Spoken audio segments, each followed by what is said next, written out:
In the second part of the programme today, we'll be talking to Member of the House of Keys, Ray Harmer, about the wide range of responsibilities and the current work of his department. He's the Minister at the Department of Industry. But first we turn our attention to an organisation that most will have heard of, but many do not know what it does and the extent of its activities. The 2018 TT races are over and thousands of enthusiasts have already left the island or will be leaving in the next 24 hours or so. Most of the tents and caravans that were behind the grandstand have gone, with just a few food outlets remaining to serve those still waiting to board their boat back to the UK. Yesterday afternoon the tables and chairs were stacked, the fridges emptied and the place given one more clean before the door was locked on the 38th milestone. A beautifully cared for porter cabin that's tucked away at the back of the grandstand, and it's the home of the TT Riders Association. The association is a charity that provides funds for old and injured riders and their families, but by its very nature confidentiality is everything, and therefore much of its work goes largely unnoticed, yet it is acknowledged as a tremendous charity that does incredible work behind the scenes and is a hugely important and relevant part of the overall TT organisation. The Honorary Secretary is Frances Thorp, and she's with me today to tell us more about the work of the association. Well, Frances, I suppose you could say now that the busy time is over and peace and calm is descending on you, is it? Or is it just the start of something else? Well, it is just the start of something else. But before I start, I'd like to just say thank you for inviting me to the studio this morning. And secondly, I'd like it just to be, can we mention we're thinking of the sadness in some of the families. Indeed. This week. Yeah. Now back to the 38th milestone. Yes, my work starts really now because it isn't only the past riders, it is what has happened in the past 2 weeks. I'm waiting now for all the different people who we will think would require some help financially. Right. We have already dealt with 2 or 3 serious ones where families have had to travel from different parts of the country to wherever the patient is. But we've already done that, and that's been done by bank transfer. So when was the association formed then, and what was the reason for it in the first place? Well, it was formed in 1951, and it was formed by 5 riders in Ireland. They'd had a mishap amongst their friends, and they all put their hands in their pockets and said, well, he was financially in problems, because once they have an accident, in a lot of cases, of course, they're the breadwinner, and there's no wages coming in. So these 5 riders all put their hands in their pocket to help him out. Mm-hmm. And that's where it started. And after that, they said, I think we should organise some sort of an organisation for this purpose. And that's what happened. And that was in 1951. So this is was it then the TT Riders Association, or was it known by something else? No, it's always been the TT Riders Association, yes. And then they decided it had to be made a charity. Mm-hmm. So, of course, they made the charity in the Isle of Man. Right. And the subscriptions at that time were £1 for life. What are they now? 45. Just gone up this week, actually, after the AGM. Yeah. And for what do you get for your 45, apart from you may get support if you need it? Do you produce anything else? Yes. Every rider, this TT and the Manx we actually cover as well, but the TT, every rider gets what we call a goodie bag. And what it is, we buy the Science in Sport energy drinks, and they get those, which the bag and a bottle for them to drink through a straw, 2 bottles of electrolyte, and they mix the electrolyte with water in the bottle, plastic bottle with this long straw, the bottles we buy that go underneath the helmet. Ah, yeah. So, therefore, you've got all these people. How many people from those early days, how many people do you have in the membership now? Well, we're coming up to nearly 1,800. Now, and they're all people who've ridden in the races at some time. Yes. I did have a call last year from a gentleman, and he said, I think it's about time I joined. So I said, very good. So what do I do? So I said, well, you give me your name and all about you. And he just said, well, I'm 103. Well, actually, he's 104 this June. Right. So he's very active in his correspondence to me, which is lovely. he's just sent a big wad of very old photographs. And of course, they're going back very early years, aren't they? 30s. And then the other one is 101. So there are 2 oldest members. Right. And Yes. obviously still kept and maintained an interest. Yes, yes. But never got round to becoming a member. of all that time, But unless it's pushed in front of them, and in the early days, that didn't happen. Right. You So- know, people didn't push what it was. Plus the fact we were building up, in those days, they would be building up some money that they could give people a substantial amount if necessary. Now, what's your connection with it, Frances? I mean, I presume you haven't ridden in the TT race. No, but my husband did, my late husband, Tom. And when we came over here to retire, the president of the day then, which was Alan Robinson, he said to Tom and I, "You live here now, would you look after this porter cabin?" Well, the porter cabin then was just a plain grey porter cabin, no seats, nothing. So they just hired some white plastic seats for the TT fortnight. So Tom, being Tom, said, "Well, if you want me to look after it, it's got to be made into something that's respectable, nice, comfortable and welcoming." Mm-hmm. And that's where it started in 1987. And then we got to, that was working very well, and everyone was delighted. And then in 2007, Paul Phillips asked us if we would consider moving from the site where we were to where we are now. Well, we were a little bit nervous because obviously the porter cabin had been 20 years then. And anyway, they very kindly did it, and they did it very gently. So there was already a porter cabin on the site. So we said, could you, before you move ours, could you turn the other one round so that we've got the door as a back door for an exit and the windows at the back? Well, that happened, and then they put the 2 together, and then Tom joined them together. There is a slight difference in height on the roof, but that's not a problem. And he joined the 2 together and put an arch in the middle. So it's double the size. It looks like just an ordinary little porter cabin when you look from outside, but people are so surprised when they come in with the leather seats, carpets, little kitchen, and plenty of cups of tea and biscuits. How many people can you get in at one go? About 40. And what sort of numbers visited during the TT week? Well, I didn't check those figures, Roger. You caught me on that one. Or they're constantly coming in. They must have been about probably 400 or 500 over the 2 weeks. And even yesterday when people have gone home, as long as the door is open, people come in. It's like a little haven for them. Right, now, you've been doing this for a long time. You've been the Honorary Secretary for how long, did you say? 30 years. Well, I've been secretary since 2003, but I came in 30 years ago, and I was doing a lot of the paperwork there because Mrs. Robinson, Wynne Robinson, she was the wife of Alan, he was the front man, you know, all the front side here. But I did work a lot with Wynne because being on the island, I could feed her with information that, you know, she couldn't get or wouldn't get. Yeah. So I've had an insight into it for a long time. So the actual organisation itself operates then with some sort of committee, I presume, as a charity? Yes, we have 4 members on the committee, and then we have 2 officers, a treasurer and myself. Right. And We have 4 patrons. If you want to know the name of the patrons, well, we've got it was Lord March, and of course now he's got a different title, and he's now the Duke of Richmond and Gordon, right. and he's from Goodwood. He owns Goodwood. We've got Murray Walker, of course, OBE. Then we have John Sutton. He's the 3rd generation now, and he's Sutton Distributors of St Helens. They're a very big concern. And we have an ex-rider and a sponsor who is Kel Prince, and he's the MD from Arthur Prince and Sons in Lincolnshire, big motor dealers. Okay, now... So they're very generous to us. That's the structure of it. But let's go to what it does now and how it does it. The charity, I'm reading some of your documentation, says that the charity provides funds for the old and injured riders and their families. Can you give me some examples of how you do that?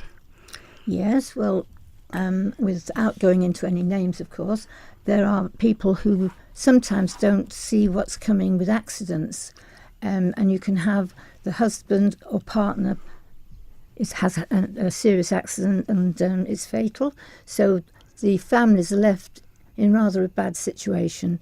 Some cases there is a wife in the background, and that makes it even more difficult. They've got children by different partners. Where do you start to help?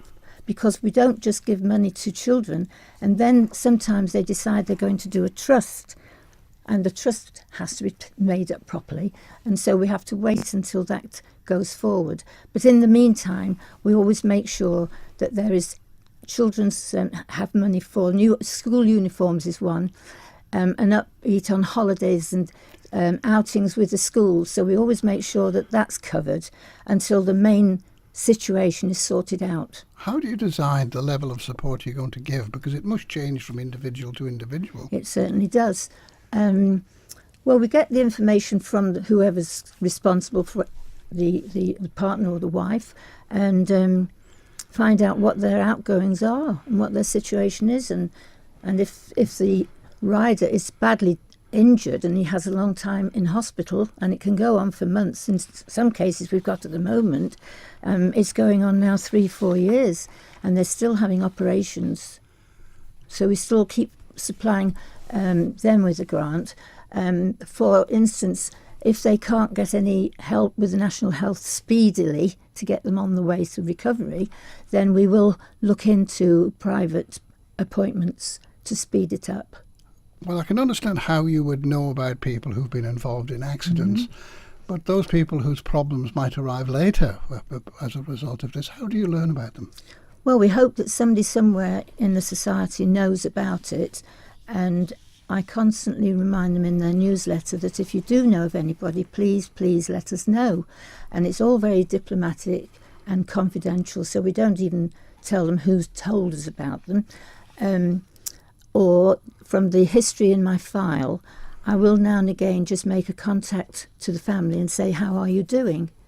And people are very reluctant to tell you really the truth. So if I feel that there is a little bit of help required, then I get in touch with the committee and suggest that we send a little sort of a support check. How many people have you got on support in one way or another? On the whole, I would say at the moment 10. Right. So and they're long-term, some of them, but have been in a desperate situation. You know, amputations and this sort of thing comes into it. If they live in a house and they've got to have a wheelchair, the doorways are not wide enough. Well, anything like that we will pay for, but we pay the builder or the person where the article is being purchased from. Well, it was founded obviously out of necessity in the 1950s, but it still seems as relevant today as it was then, even with our modern day social care systems. Yes, but you know, as you say, the National Health is heavily committed, isn't it, in other things as well, but they just have to just go in the line of appointments. And sometimes these people, if they've had these sort of amputations, arms or whatever, there's a big problem with the nerve ends, which can make it more like a complaint on its own. Now, you support the individuals, but what about the support to other things? Because I noticed that in one of your documents you were referring to providing some funds to the hyperbaric chamber here, which so many people who've fallen off their motorbikes seem to end up there. Yes, and they come over especially to go in there and use it, even out of race weeks. Yes, yes, we do help the hyperbaric. You know, we send them a cheque every couple of years. Right. Depending how they're just in the process actually of building a new one, so we're trying to see how much they want, and there will be a cheque going there. So roughly how much money do you distribute annually? Well, with the distribution for the last 2 years, we gave £10,000 to the Rob Vine Fund to go towards a new ambulance. We gave £5,000 to the hyperbaric, and so that left us with £25,000 in total. Well, that leads us to the question is, where do you get it from? We get the funds from kind people who donate. We had a legacy last month for £25,000 from an ex-rider. We have people who are very generous and pay big amounts in. They're usually past riders in the senior years where they've become more affluent, you might say. Our subscriptions are very low when you consider £45 for life, and we have also got collectors who now, it's grown like Topsy. We have money boxes that go on counters in stores and shops, and people have them in their homes, or even across they've got them in their homes, and anything that's got odd coinage goes in, and it mounts up. Right. So where do the Friends of the TT Riders Association fit into all of this? Well, the Friends of the TT Riders, that was started in 2008, and it was by request from sponsors of riders. Now, a rider has more than himself. He has a sponsor, and some people have to pay for their leathers, their helmets, their boots, all that sort of thing, and somebody will provide a bike. And so they couldn't join the TTRA. You've got to have raced down Bray Hill. That is the necessary part. So the Friends brings them in so that they are a part of the TTRA. They're a big part. In fact, they're very big to us because they're the ones who do fundraising. And we've got 3 fundraising events coming up. We've got one in July outside Marks and Spencer's, where we're going to have, we've done it for the last 2 years. Some of our members on the committee who live on the island, they're going to be there again, fundraising and having a bike there for people to look at and talk to. And then there's one in July in Lincolnshire, and that's on the 29th of July, and that's at the Wheatsheaf Hotel, and that's a day thing, and that's Malcolm and Julie Wheeler are organising that. That's the second one, so that will bring us money in, you see. And then we've got our big luncheon in November. Right, so the Friends obviously are, well, then what you're saying is their activities contribute to the funds. Get. But if you're a friend of the TTRA, then what do you get out of it? What first of all, there's a subscription, I presume. There is, yes. It's a 5 years at £40 a year, and then you're a full member. Okay. And some people like to pay a full £200 and it's finished, but most people like to pay. I presume £40. There's some social aspect to all of this. There is. There's a lunch that we put on in Mount Murray this time. When yes, is it? it's been there. This is our 6th. When was one. it again? That's in August, and that's the 23rd of August, and it's a lunch, 12:30 till 3:34 o'clock, because of course it's practice week. But it's a lovely do. Anybody is welcome. Tickets, of course, have to be obtained because of the ordering the standard. Now, this is a controversial statement, but I've heard it said that the TT Riders Association is a bit of an old boys club. It's a sort of men-only outfit. How would you react to that? With a smile. In the days when it was men only, they had their annual event in the Connaught Rooms in London, and it was men only. But when ladies started to ride bikes, things changed, and the whole thing opened up then to male and female. Right. And on our application form, you must have started male or female in a race. Did I ask you how many friends you have? Yes, we have now. That's coming up to about probably about 250 and growing. I've had 4 this week. Now, if anybody listening to us today, Frances, I'm interested in that. How do they make contact with you? Well, if you'd like to go onto my email, which is francesthorpe@manx.net, or you can go onto our website, which is ttra.com, or my mobile number is 07624 402 505. Right. Anytime. Well, Frances, thank you for joining us now, and I trust that you'll stay around with us and be back with us later after the news, weather and sport. I would be delighted to. Yeah, Frances Thorp, as I just said, will be back for the Man in Line, which is at 1:15 today, and she can answer any questions you may have about the TT Riders Association or the Friends of the Association. Now, the member of the House of Keys and Minister at the Department of the Infrastructure, Ray Harmer, will be our studio guest after the break. Good afternoon, this is Sunday Opinion. And the Department of Infrastructure has a wide range of functions, including highways, airports, harbours, planning, waste management, public transport, Manx utilities, housing, and the list goes on. Just a few of the recent issues include the steam packet, the redevelopment of the Douglas Promenade, Peel sewage, and the security problems at the airport and the on-street parking of motorhomes. Well, it's the Minister of Infrastructure who has to play political table tennis with all of these and many more matters, and he's our studio guest today. We welcome Ray Harmer, the MHK for Glen Faber and Peel. Glen Faber, Glen Farmer, how will you pronounce it now? Good afternoon. Yes, both all. Right. Well, I've just listed one or two functions and responsibilities, but there's a considerable list of things down to very small items as well. It's absolutely huge. But I mean, first of all, I'd just like to thank everybody during the TT fortnight, particularly across all departments. But I know a lot of the workmen have been working for weeks preparing for it. And, you know, what really struck me is all the volunteers and the work that Frances does is fantastic. But it's all a community coming together. But it's huge. But there's lots of people who don't get a thank you and are very much unseen. So and in many ways, TT fortnight is the busiest because it's also those times that you can get to do the estates work and the property work as well. So thanks goes to them as well. Yes, well, you talk about the people who come along and help with the TT. I'm always impressed with the marshals. So many of them they pay to come here, their own accommodation, and then they do it for free. Absolutely free, and without them there would be no TT. Absolutely not. And I just think it's absolutely incredible that people put so much hard time, and and I'm glad they enjoy it. And we've obviously had the good weather, but it's not always good weather. So definitely, thanks to them. Mm-hmm. Well, the dust has settled now. I mean, how much of the TT preparations, they're doing things around the course and everything, falls to your department, and how much to the others? Quite a lot, but all of the departments, obviously the Department of Home Affairs and Economic Development and so forth. But a lot of the prep work, the roads, if you like, all the painting of the stripes or the relining, the putting up the if you like the barriers and so forth is a huge and it's interesting just seeing over the last, I think 10 weeks ago when they had the launch, and the weather was absolutely awful.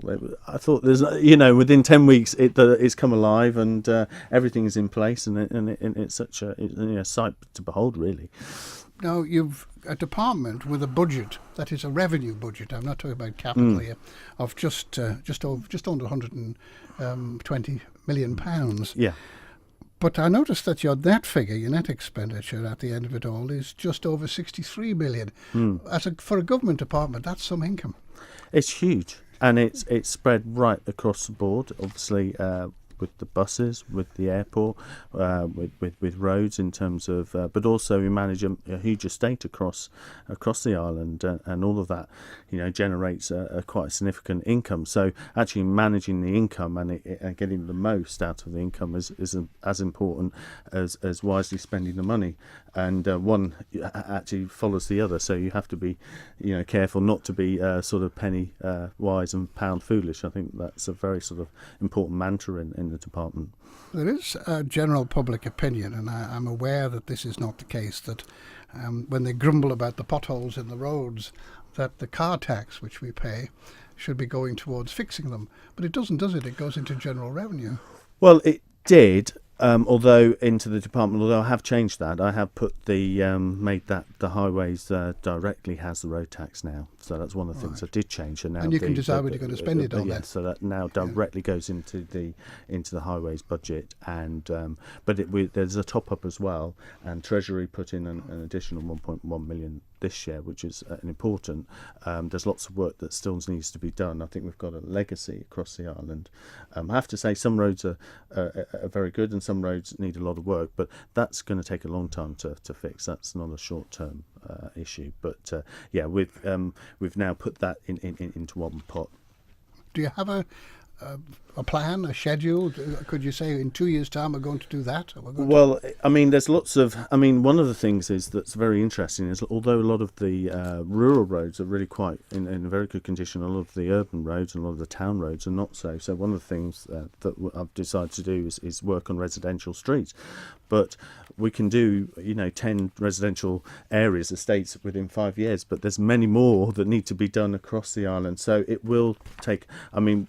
It will take a long time. We estimated there's an £80 million spend that would need to be done on our roads, and we're going to get nowhere near that. So we have to plan it. We have a 10-year plan, a 10-year strategy plan, but it is a case of trying to maximise what we can get to it. I think the problem was about 10 years ago when if your bank crashes and things like that, there was quite a bit of a cut. So it's going to take a long time to actually reverse that. And the worst thing is that with maintenance, and this is one of my mantras, if you don't maintain things, you actually end up spending more. So had things, 10 years ago been maintained, I think we'd be needing less spend now. I've heard it said that there was a juggling around within the department too, where instead of having localised teams who knew their area, knew what was needed, it all went through a central system, which didn't work as well. I think there's been some issues with that, and I think there's some issues with actually reducing your workforce down, and I think that's actually created some problems. And I think we need to grow our own talent, and actually the work of the department is so varied and so exciting, because it touches so many different areas, and engineering is such a good career path to have. Really would encourage more people to get involved. But I do think sometimes, and again, it comes back to my sort of mantra about penny wise and pound foolish. Sometimes we reduce these things down because a headline figure says, we've saved money. But in actual fact, we haven't saved anything. It's actually cost us. Well, lack of maintenance always does have that effect in the long term, doesn't it? One of the things which is a gripe, of course, most of the towns, and Douglas in particular, is parking in the streets, because as a Victorian town in the main, a lot of houses don't have car parks, places to put them, garages, whatever, and the streets are congested, congested sometimes. I notice you've stricter rules for motorhomes on the streets, which obviously take up almost a space of two vehicles. Well, yeah, that's a very difficult issue, because it's, from my point of view, personal point of view, I spent quite a long time growing up in a camper van, and on holiday, and it's a difficult issue. The law is actually really poor in this area. It's very vague. It requires going to the police and so forth. And I think everybody would like a much better, straightforward, or somewhere to put them. And a park and so forth. Now there is, legislation that we need to put in place to just make the rules a lot more clear and sensible. Because I think everybody, I don't go as far as some people were being quite draconian and wanting to ban them from everywhere. And I think that's completely wrong. They're a vital part of our economy, and and people really enjoyed them, and that's great. It's just a case of, if you like, there are certain streets that you can't pass a car, let alone, we just have to be sensitive and sensible and about that. But to be perfectly frank, the law actually is so vague in that area. It's actually very difficult to meaningfully. The law is not so vague about large trucks being parked in the streets, though. No, that's absolutely, and that is an enforcement area. But again, some of the cuts in the past in terms of enforcement has an impact on that. But I think, as far as an economy, you need to get traffic moving. You need to get cars where they need to be, and you can't have lorries parked in residential areas. Now, I appreciate the actual final deed was done by the Treasury after Tynwald's approval, but the purchase of the steam packet fell on your plate for a long time, didn't it? Are you happy with the outcome? Absolutely. Well, I mean, it's been across department and across government. It took over. It was this time last year that obviously we made the call to go forward and approach about purchase, and it's always amazes me how long things take. But it's been absolutely the right thing for the island. Strategic control of a most important asset is. You can't put a price on that, and the problem with the steam packet as it was not with the management, which are fantastic. It's not with the local company, which are fantastic. The problem was that it was a traded commodity on the international market, and very much because it was burdened with debt, not in the company but elsewhere. There was very much danger of the company being run for cash, and that would have meant loss of services, going to the bare minimum of the user agreement, and to have that threat over your lifeline is completely unacceptable. So it was absolutely the right thing to buy the company for that strategic control. I have to say, where I've been pushing really quite hard, and in the Council of Ministers, and would like like-minded ministers to say it has to be arm's length control.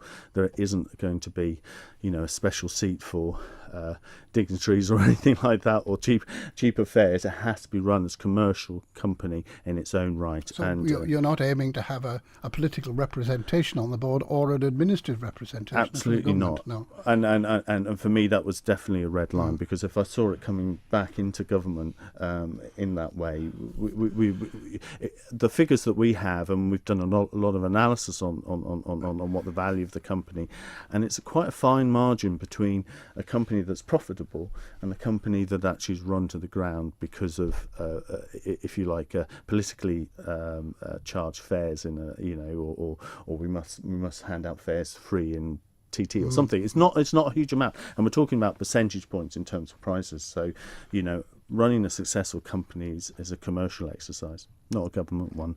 But like I say, it's been a long process. It's taken a long time, and as these things do. So and very much with the full backing of council ministers from the word go.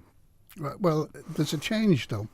Maybe not in Tynwald's attitude to the way it's going to be run, but there's certainly a change in the public attitude, who I think I'd be very surprised if a lot of members of Tynwald don't start getting phone calls from people who perhaps didn't like the dinner they had on the boat. So, that sort of, getting on, look, it's yours now, will you do something about it?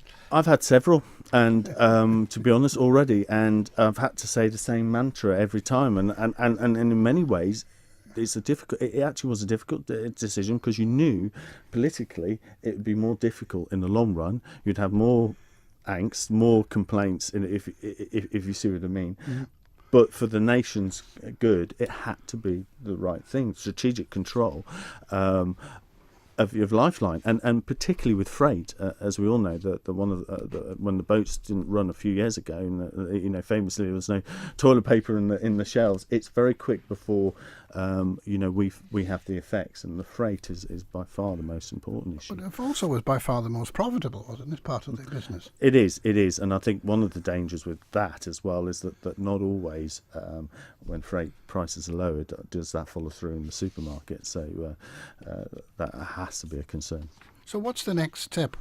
At the moment, it sounds as if it's business as usual, but what's coming? Well, in terms of the we've got a lot of work now, because now we have to create a new user agreement with the new company. So as far as my department's concerned, that is really much as business as usual. So it's involving chamber. So if you like, with a customer trying to deliver the best deal for the island in terms of what is right for the user agreement, and that follows through, and also our harbour strategy in having a harbour that's fit for this century and so forth, and that was approved in March. That's an important piece. Sounds very expensive. Well, there's a lot of work that's been done. I mean, the good thing about Victorian work is that it worked. They did it to a very high standard, but I think sometimes we've relied on that for too many years. Victoria Pier needs work on it anyway, and by improving that, and by stabilising that, and removing some of the rock, we could make our first pass into the cruise business. But also, you've got if you like, the marinas need work on there. We believe in a private partnership to improve the marinas, and maybe have an offering. I'd like there to be an offering either in Portsmouth or Ramsey. All this is practical, is it?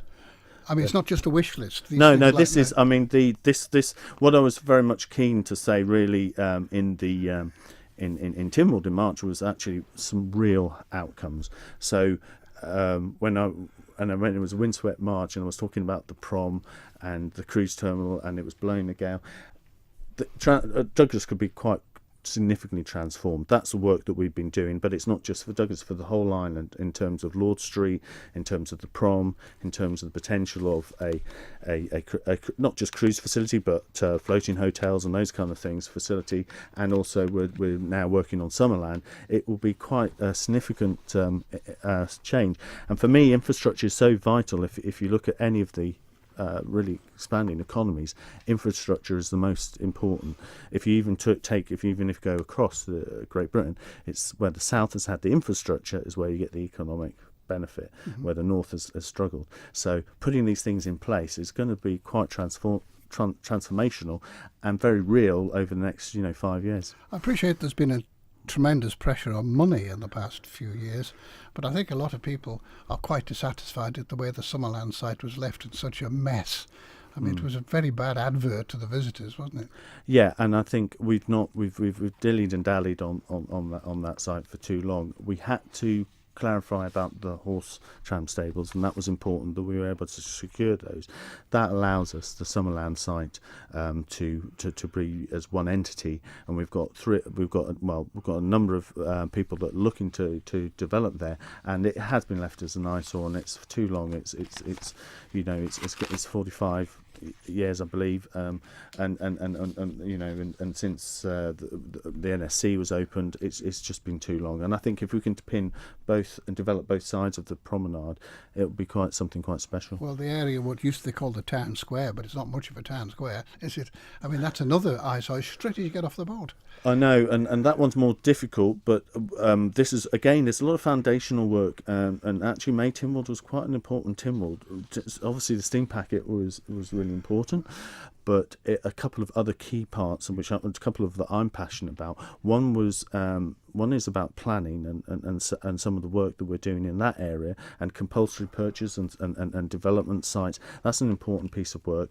And also telecoms was another passion of mine, because I think for the island to succeed in the future, we have to have telecoms at a very high quality, higher than across, not equal to.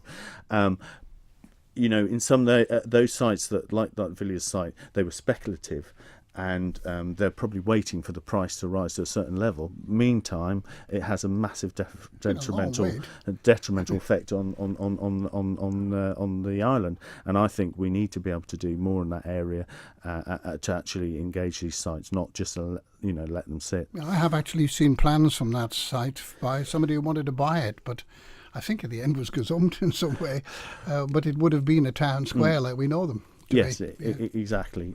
But we're moving forward again on Middlemarch, so there's a number of these sites that will develop and really be quite exciting. Well, you've got, on the one hand, you've got boats and shipping coming in, and obviously an interesting situation now where government will own the company. If not, it doesn't run it. Yeah. But it still has the job of regulating it. So it regulates something it owns. Yes, and that's a really important point. You've got to keep that completely separate. But regulation is a really important part of the business.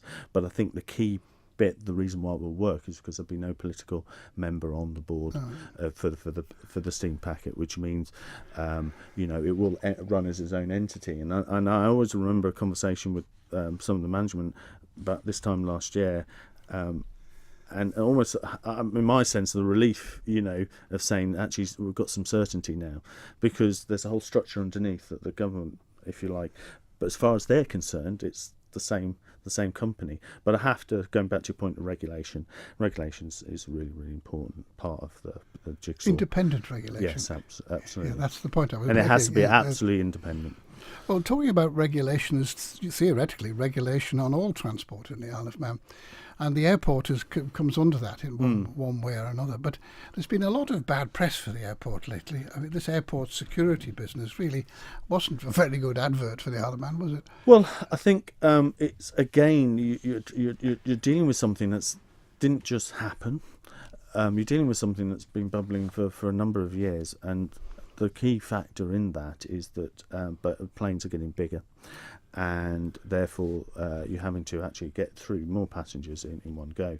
Now, in some ways I'm more as frustrated as anybody else, because we pressed the green light on this. I pressed the green light on this in October, and it's taken a long time, and there is a reason for that. Number one, you if you don't have the money, you can't actually do it. So, we've got the money now. We had the kids sitting there idle. Yeah, and no, but not the money to run it. The money to run it is more expensive than the equipment. So that's the £300,000 a year. So we've introduced, actually, which other airports don't have, is an airport security charge. We're the only airport that didn't have that.